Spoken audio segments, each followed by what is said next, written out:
My name's Paige Watson, and I have been volunteering with Meals on Wheels for a while, and Tipsy joined me along the way. Didn't you, Tip? She gets treats every time she goes. So I started with Meals on Wheels when my dad was sick and he lived in a different city than I do. It was a way for me to know that he was getting nutritious meals at least once a day, and also that he was being checked on. So that's one thing that Meals on Wheels does, is it's not just about getting people food, but it's about having someone check in on them every day. I used Meals on Wheels before he passed, and then I started doing Meals on Wheels in about 2016. So for our particular Meals on Wheels, it is privately run. You can be someone who's simply having surgery. You just don't have family nearby. You can be 28 years old and have surgery and need meals for 2 weeks, and you can apply. Or you can be, of course, the elderly who need, or you can be a family member of an elderly person who you want to be checked on, whether they eat it or not. I'll deliver to about 12 to 13 people a week. I have at least 3 that I still see out of my 12 that I've had for a long time. I have had some pass, and it's sad, but the families invite me to the funerals, and I just feel like it's a part of who I am. I make sure all the women get flowers on their birthday, and if it's not on their birthday, it's their birthday week. I usually try to do their birthday week. So I make sure they get a special treat that they like and flowers on their birthday. And then for the men, they just like to get a special treat and, flirt with the young girls. They think I'm young. Okay.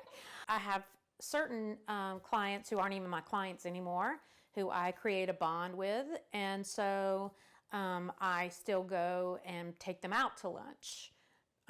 Maybe once a month or so. I'll make sure I go and check on them and stuff like that. So I keep doing it because they give back to me just as much as I give to them. The energy that they bring into my day. They love seeing Tipsy, and it gets us out of the house.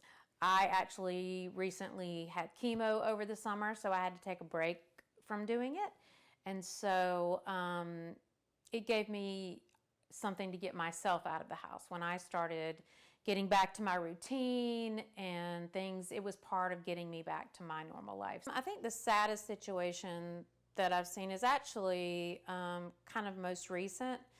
It's my client is not my client anymore. I just went in and noticed that no one was checking on him. Like, he still had Christmas presents that were wrapped on the couch, and so I sat with him. I cleaned his apartment, went through his food, got rid of all the old food that was out of date, and cleaned his couch so he could have people sit down on his couch and visit with him. It was more inviting to anyone who might come. They might want to stay a little longer.